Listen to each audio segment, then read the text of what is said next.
नमस्कार दोस्तों।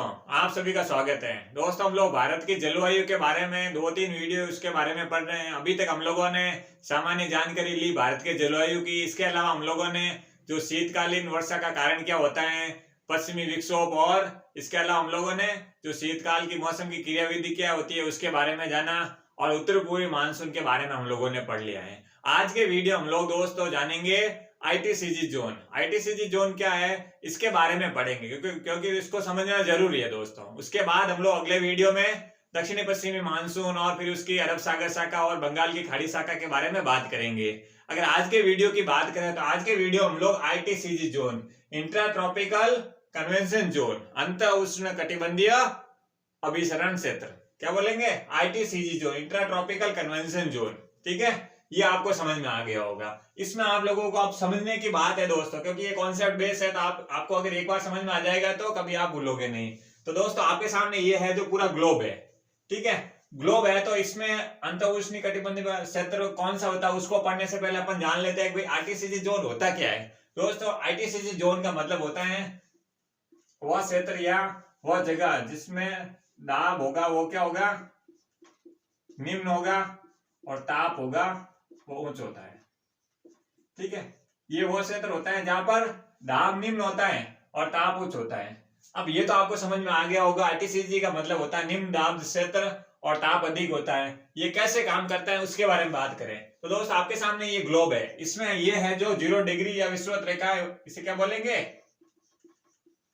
विषुवत रेखा बोलेंगे। इस क्षेत्र पर आप, इस जगह पर आपको दोस्तों पता है कि भाई निम्न दाब का क्षेत्र है। ठीक है, तापमान अधिक है क्योंकि ये उष्ण कटिबंधीय जोन है। सूर्य की किरणें यहाँ पर लंबवत पड़ती है, तो यहाँ का जो क्षेत्र है तापमान है जो अधिक है। लेकिन यहाँ पर आप लोगों को ध्यान रखना है भाई, पहली स्थिति ये आ गई कैसे कि भाई मैंने आपको बताया आईटीसीजी जोन जो क्षेत्र होगा जहाँ पर दाब निम्न होगा ताप उच्च होगा, तो एक स्थिति ये हो गई। लेकिन आप लोगों को ध्यान रखना है कि जो आईटीसीजी जोन या अंत उष्ण कटिबंधीय जोन है जो वो ऐसे नहीं विषुवत रेखा पर स्थिर रहता है।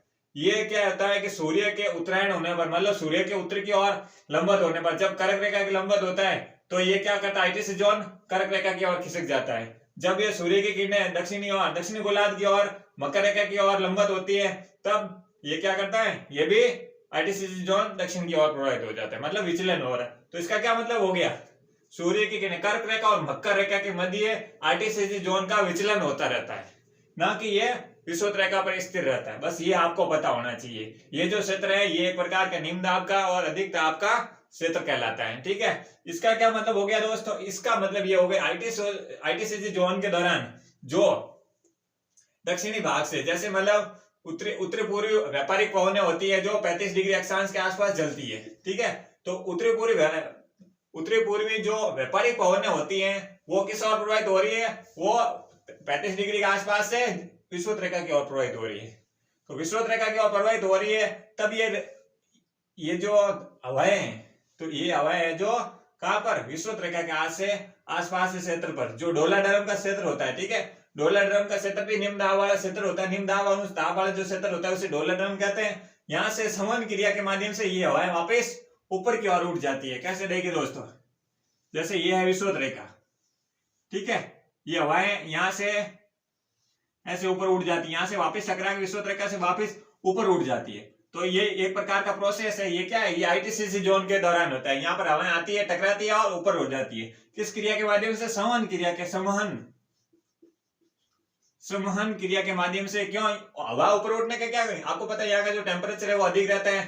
ठीक है, तो हवाएं क्या वाष्प में ऊपर उड़ जाती है टकरा के।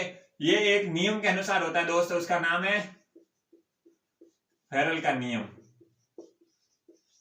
ठीक है, फेरल का नियम क्या कहता है, फेरल का नियम कहता है कि भाई उत्तरी गोलार्ध में जो व्यापारिक पवन है, विषुवत रेखा के आसपास क्षेत्रों में हवाएं ऊपर उड़ जाती है। हवाएं विषुवत रेखा के आसपास टकरा के ऊपर उड़ जाना, और फिर ऊपर उड़ के ये किस और, उत्तरी गोलार्ध में दाईं ओर मुड़ जाती है और दक्षिणी गोलार्ध में बाईं ओर मुड़ जाती है। ठीक है, जब ये इधर से हवा टकरा के वापस ऊपर की ओर दाईं ओर हो जाएगी, और ये हवाएं टकरा के वापस दाईं ओर हो जाएगी। तो इसका मतलब यही हो गया, दाईं ओर, उत्तरी गोलार्ध में दाईं ओर। फेरल का नियम क्या कहता है, फेरल का नियम कहता है जब हवाएं या उत्तरी पूर्वी व्यापारिक हवाएं हैं जो विषुवत रेखा के आसपास के क्षेत्रों से टकरा के वापस बाईं ओर मुड़ जाती है और दक्षिणी गोलार्ध में बाईं ओर मुड़ जाती है। ठीक है ना, तो ये आपको समझना जरूरी है, ये आपको समझ में आ गया होगा। ये जो प्रोसेस है आईटीसीजी जोन का इसी जगह पर चलता है दोस्तों, क्योंकि सूर्य जब 22 जून के आसपास है जो 21 जून के आसपास है जो उत्तरायण होता है, और 22 दिसंबर के आसपास दक्षिणायन होता है। तो दक्षिणायन की स्थिति में क्या होता है, जब सूर्य दक्षिणायन होता है तो आपको पता है कि भाई शीतकाल के दौरान ही दक्षिणायन होगा। तो शीतकाल के दक्षिणायन होगा तो उत्तर पूर्वी व्यापारिक पवन है, यहाँ जो प्रभाव होगा टोटल उत्तरी गोलार्ध में, क्योंकि सूर्य का आईटीसीजी जोन का दक्षिणायन हो जाएगा, ठीक है। तो ये दाब, निम्न दाब और उस दाब का क्षेत्र कुछ यहाँ पर हो जाएगा, यहाँ से जहां से ये आईटीसीजी जोन होगा वहीं से ये वापस व्यापारिक पवनों की क्रिया होती है। तो उत्तरी गोलार्ध में क्या होगा, ये जो यहाँ का क्षेत्र अगर आईटीसीजी जोन में कन्वर्ट हो जाएगा मकर रेखा के आसपास का, तो उत्तरी भाग का जो भारत का जो उत्तरी भाग है, भारत तो पूरा उत्तरी में है, तो उत्तरी गोलार्ध में पूरे रूप से जो कौन सी हवाएं होंगी, वो होगी व्यापारिक हवाएं। जो व्यापारिक पछुआ पवनें होती है, पछुआ व्यापारिक पवनें, तो वो यहाँ से प्रवाहित होती है। तो ये आपको समझ में आ गया होगा। ये जो आपको पता है, ये जो आ रही है आपको पता है भारत की कुछ स्थिति ऐसे है, यहाँ आपको पता है भारत है, ठीक है।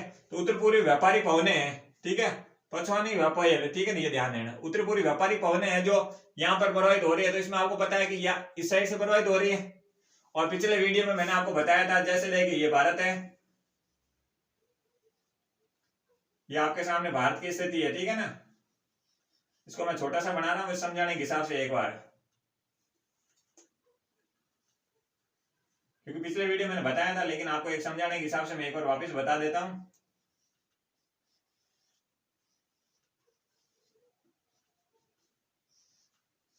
ठीक है, ये आपके सामने भारत है। मैंने आपको बताया उत्तर पूर्वी मानसून है जो वो ध्रुवीय भाग से आ रहा है, यहाँ से जो ठंडी साइबेरिया हवाएं जल विभाजक के रूप में हवाओं के या जो हवाओं के विभाजक के रूप में कौन काम करता है, हिमालय करता है। तो यहाँ पर ये हवाएं स्थलखंड से होकर प्रवाहित हो रही है। जो ये व्यापारिक पवन है, तो ये क्या हो गई, ये व्यापारिक पवन यही वाली है जो ये बता रहा हूँ ना दोस्तों, ये यहीं से प्रवाहित होते हुए ऐसे आ रही है। तो ये क्या कर रही है, ये उत्तर पूर्वी मानसून के रूप में आ रही है। एक शाखा है जो स्थलखंड के भाग से होकर निकल रही है, जो न के बराबर वर्षा करता है। क्योंकि न के बराबर वर्षा करने का क्या कारण है, क्योंकि इन हवाओं में जो स्थलखंड से भाग से निकलना है, तो यहाँ पर जो जलीय भाग है ही नहीं, तो ये नमी और आर्द्रता कहाँ से ग्रहण करेगा। तो नमी और आर्द्रता यहाँ से ग्रहण करने का कोई क्षेत्र है नहीं, क्योंकि स्थलखंड भाग है, तो ये इससे कोई वर्षा की मात्रा होती नहीं है। लेकिन जो उत्तर पूर्वी मानसून की एक शाखा होती है वो बंगाल की खाड़ी के ऊपर से होके आ रही है। यहाँ का जो क्षेत्र बंगाल की खाड़ी है, तो यहाँ से क्या नमी और आर्द्रता लेके ये जो क्षेत्र है तमिलनाडु का, क्या नाम है, कोरोमंडल,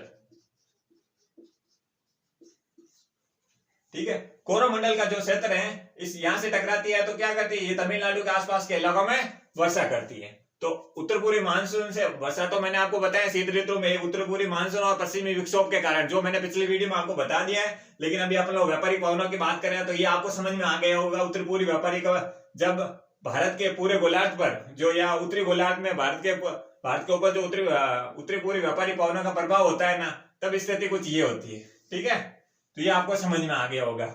ये आपको समझना है कि भाई आईटीसीजी जोन है, ये आपको आराम से समझ में आ गया होगा। मैंने सारे डायमेंशन चीजें बता दी हैं। इसमें आप लोगों को ध्यान रखना है कि भाई किस प्रकार जो हवाएं प्रवाहित हो रही है, समन क्रिया दर वापिस ऊपर जा रही है, ये प्रोसेस होता है, ठीक है ना। आईटीसीजी जोन स्थिर न होकर विचलन करता रहता है कर्क रेखा और मकर रेखा के मध्य। जब सूर्य कर्क रेखा पर लंबवत होता है तो दक्षिणायन हो जाता है, ठीक है ना, सॉरी दक्षिणायन नहीं, उत्तरायण। और दक्षिणायन होगा तो मकर रेखा पर जब सूर्य लंबवत किरणें होगी तो ये अपना दक्षिणायन हो जाएगा। बस इतना दोस्त, आपको इसमें आपको इतना ध्यान रखना। वीडियो को ज्यादा लंबा ना खींच के मैंने सोचा कि आप लोगों को एक अलग से टॉपिक से बता दिया जाए, ताकि आने वाले वीडियो में हम लोग ग्रीष्म ऋतु की जब बात करेंगे तब इसका बहुत बड़ा रोल रहने वाला है। ये इसकी वापस बात करेंगे हम लोग, फेरल के नियम किस प्रकार काम करता है उसको हम लोग मैप के माध्यम से समझेंगे। तो ठीक है दोस्तों, आज के लिए बहुत है। इसमें आप लोगों को सारी चीजें समझ में आ गई होगी। अगर आपको जानकारी अच्छी लगी हो तो प्लीज आप लाइक कीजिए, शेयर कीजिए, सब्सक्राइब कीजिए। थैंक यू दोस्तों।